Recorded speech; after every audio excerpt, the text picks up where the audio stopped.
നമ്മൾ ഈ ഗ്രോ ബാഗിൽ പച്ചക്കറിയൊക്കെ നടുമ്പോൾ ഉള്ള പ്രശ്നം എന്താണെന്ന് വെച്ച് കഴിഞ്ഞാൽ ആ ഗ്രോ ബാഗിൻ്റെ ചുറ്റും പുല്ലൊക്കെ വളരും. അപ്പോൾ പുല്ല് വളരാതിരിക്കാൻ വേണ്ടി ഇതേപോലത്തെ ഒരു പരിപാടി ചെയ്യാം. ഇതേപോലെയാണ് ഇപ്പോൾ ഞങ്ങൾ ചെയ്യുന്നത്.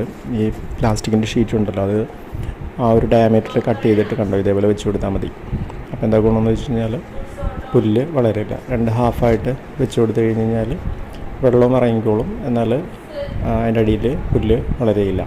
കണ്ടോ, നമ്മളിതേപോലെ ഇതേപോലെ കട്ട് ചെയ്യാനായിട്ട് ഈസിയാണ്. നിങ്ങൾക്ക് പഴയ പ്ലേറ്റൊക്കെ ഉണ്ടെങ്കിൽ ആ പ്ലേറ്റ് യൂസ് ചെയ്തിട്ട് കട്ട് ചെയ്തെടുക്കാം.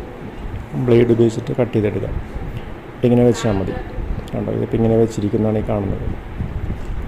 എന്താ ഗുണമെന്ന് വെച്ച് കഴിഞ്ഞാൽ പുല്ല് വളരില്ല. കണ്ടോ, അതില്ലാത്ത ഭാഗത്തൊക്കെ പുല്ല് വളരുന്നത് കണ്ടോ. അപ്പോൾ അതൊരു ഡിസ്റ്റർബൻസാണ്. നമ്മൾ ഈ ഗ്രോ ബാഗിൽ പച്ചക്കറിയൊക്കെ നടുമ്പോൾ ഉള്ള പ്രശ്നം എന്താണെന്ന് വെച്ച് കഴിഞ്ഞാൽ ആ ഗ്രോ ബാഗിൻ്റെ ചുറ്റും പുല്ലൊക്കെ വളരും. അപ്പോൾ പുല്ല് വളരാതിരിക്കാൻ വേണ്ടി ഇതേപോലത്തെ ഒരു